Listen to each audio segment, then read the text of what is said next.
we talked a lot about how to be organic without, I guess the word organic is overused, but just the idea of just because we see aliens on screen doesn't mean we should have synthesizers, because that in itself is like too retro. And you're right, we wanted to be a little retro, based on the production design, based on the song, based on the character who's kind of living in this manufactured, 50s type of world, doing her, Etsy, having her Etsy shop, or whatever that might be that she has in the basement that with her sewing and the things she makes.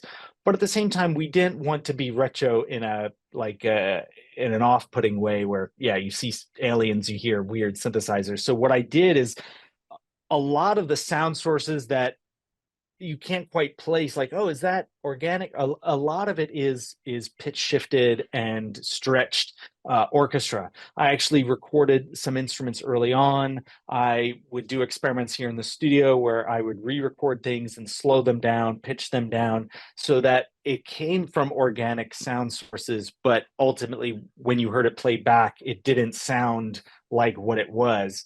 One